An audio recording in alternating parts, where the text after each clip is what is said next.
Brett said everybody had to wear a dress shirt untucked, so I don't know if you've noticed every other speaker. Same thing with me. Really awesome to be here. I don't actually know the expectations of the crowd. So I will just talk to you about our company and some cool stuff we're up to. If you don't find it interesting, I'm sorry, but I'm the last speaker. And then if you do, we'll be around afterwards. I'm here with our Chief Technology Officer, Eric Rivas, and some other Limeade folks. So about 10 years ago, we're one of those overnight success startups. Now we have about 200 people, but that was 10 years ago when we started. We've kind of been through that startup suffering era, 2008, 9, 10, the economy sucked, but we just kind of grounded out. So if you want to hear any entrepreneurial war stories, we have them. Let's talk about the company. So first of all, the name. We like positive, refreshing, and real things. And in the workplace and in health and wellness, you don't always get that. So we are a corporate health and wellness company. We created the first well-being assessment in 2006. We thought there might be one in existence, but there wasn't, so we built our own.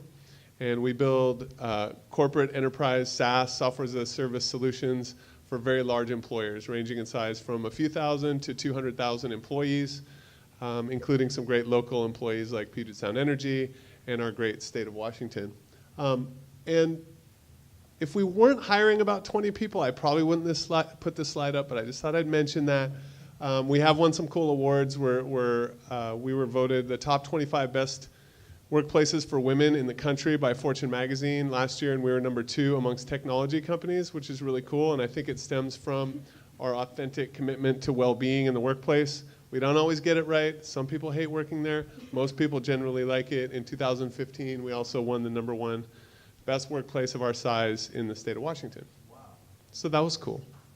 Yeah, go Limeade. This is kind of a boring slide. If this were a sales presentation, I'd walk you through everything. But in general, people go through a simple process when they're trying to improve their well-being at work and in life in general. They become aware of issues like health issues or financial well-being issues or emotional issues or stress or things that aren't going well in their life. They take some sort of action. We like to give them some sort of a reward, whether that's a pat on the back or a social recognition or money or cheaper health insurance or cash or fun, cool devices that we integrate with. It's any of those that the employer wants to give them. And then we try to get them to reinvest. And one way to do that is by giving them insights into how they're doing, show them some cool graphs, et cetera. I came from a company called Intuit that makes financial well-being products. So think about those cool charts and graphs you get about all your money and where it sits. When I used to have money before we did the startup thing. And then it gives you a couple suggestions on how to improve. That was really the concept behind the company. And the whole thing is based on a simple premise, which is over here. That the best companies in the world invest authentically in the well-being of their people. When they do that, they get more engaged employees who feel emotionally connected to the work and innovate more and care a little bit more and work better as teammates. And when they do that, the company benefits in the form of things like innovations, longer employee retention, less sick time and healthier people, and people who tell their friends about the company, and then guess what? They win awards. This equation is actually driving all kinds of business insights and dashboards we provide.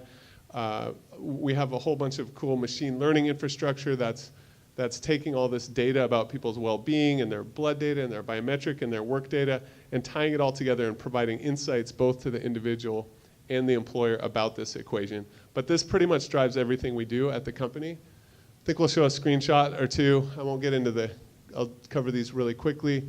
Whole person approach.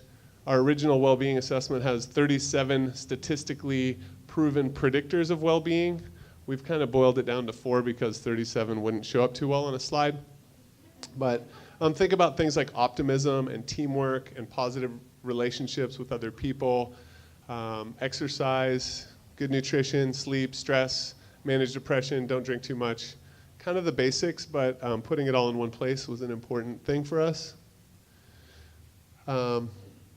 There's this weird thing called organizational support. It's kind of like what we found is when you feel like your company or your manager more specifically cares about you as a person, you're 38% more engaged at work, you're 17% less likely to quit that year. So companies care about this stuff. This is the way the product looks. Kind of fun, simple, visual things. They feel, we hope, a little bit more like games than like enterprise productivity applications. They help you get your preventive care, compete, get points, earn rewards, watch videos, learn things, learn and grow and be a better person at work.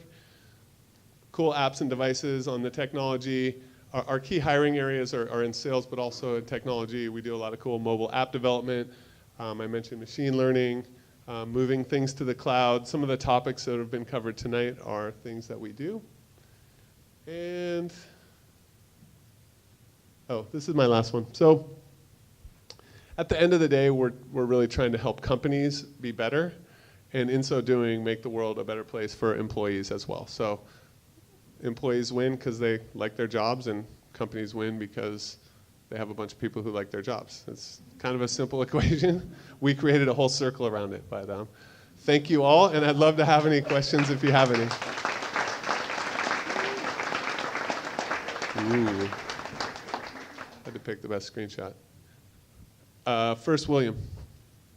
Can you see this be applicable to nonprofits, such as AARP or even the ECU? And if so, then how would that translate to them? I think I've done the research. BECU has 1,380 employees. So I know that because we really like to sell to employers with more employees, because that's how we make money. However, in the future, we think that actually can change with some cool stuff we're up to.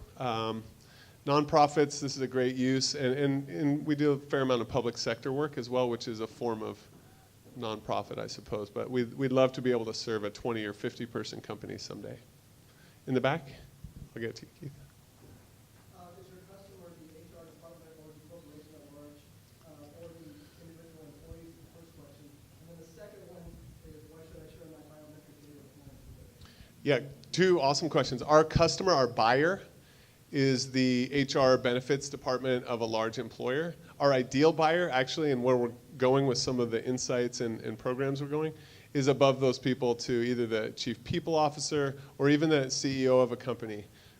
Sometimes even the CFO starts seeing these relationships and says, I need more profits, I need more innovations, what do I need to do? And it's often a counterintuitive thing, like on the health costs. I need to cut health costs. They're going up 10% a year for each of the last 10 years. It's killing us.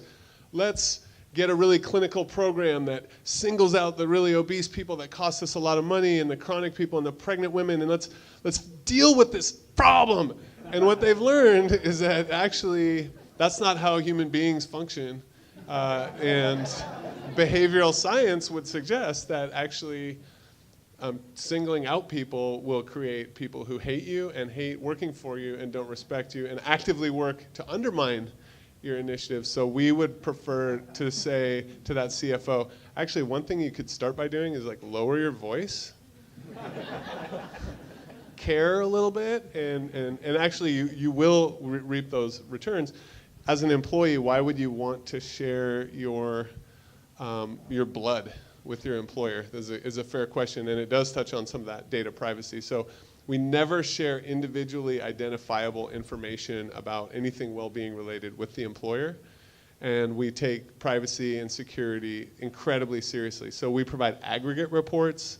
You can see, by division or by country or by work group, how trends are going in terms of health risk and blood pressure or exercise or general well-being or belief in the company, even employee engagement metrics. But we never allow employers to access individual data.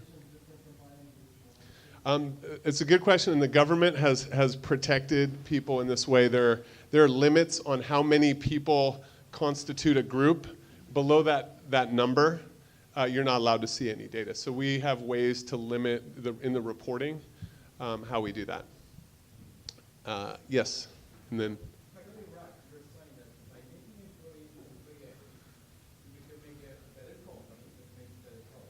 That's correct. Yes. So you want me to stand in front of a group I grew up in Seattle and talk smack about Amazon and Microsoft. When I own a home in this area and my real estate value is solely, I actually think that those, well, let's talk about Microsoft briefly. I don't know as much about Amazon, frankly, because we're based in downtown Bellevue, so I'll just stick with what I know. I actually think the new CEO of Microsoft is absolutely embracing thinking like this. I know he's very dedicated to learning, to personal growth, to freedom, autonomy, some of the agile Scrum concepts that we embrace as a company. I think they're trying to figure out and have a little less yelling and a little more bottom-up innovation. So I think these things are a process and they're a journey, and we didn't start this to snap our fingers and make the worst companies in the world like fix themselves overnight. We started 10 years ago because we thought it was important, and we still think it's important. And whether the whole company adopts it at once, there are certainly business units in every company that get this. They're probably faster moving than some other companies that don't at least try to get it. One more love question. questions. Thank you. And I only have one. All right. Well, I'll be Okay, around two afterwards. more because Henry's got a lot to right say. here in the black dress.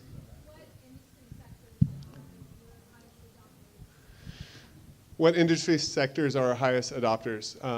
It's very evenly spread across industries, surprisingly. We tend to do well in geographically distributed companies like retailers, companies like Kohl's or Levi's, VF Corp, which makes North Face and Vans and all that.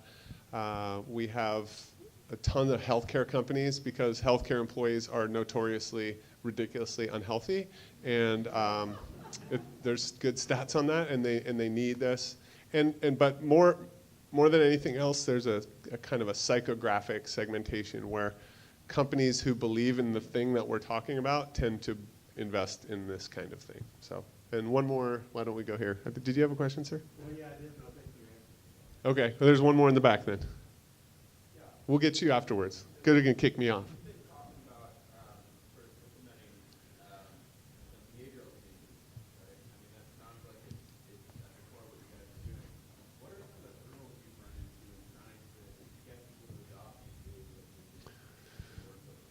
Yeah, I think probably this, I'll just give you the top one. The single biggest insight we've had in 10 years is you can have the coolest program and the coolest technology and all these awesome wearable devices in the world, but if you have a company culture or a local culture, even more specifically, a local company culture, like your manager and the office you work in and your peer group that fundamentally don't embrace this concept, the best programs in the world will always fail. So we have this concept of organizational support for well-being. We have 8 components of it, like your manager, the leadership support, the cultural support, teams and peers, social networks, tools, physical environment. I'll probably forget one. But we know how much each of those influences your ability to adopt this type of program. And the most important one is your manager. So we're working on ways to deliver tools and education to managers. And in our own company, we do a ton of new manager training and refreshing of managers. We bought a company last year that does video and quiz delivery that we can target specifically to new managers as the most important. But all of those 8 things are statistic predictors of these programs working or not. So if you say a great thing and you have all the best managers, but your CEO is maybe like the Enron guy, again, you have a program killer. So you have to just kind of work through the 8 pillars. So thank you very much, and thanks to this event. It's awesome. Peace.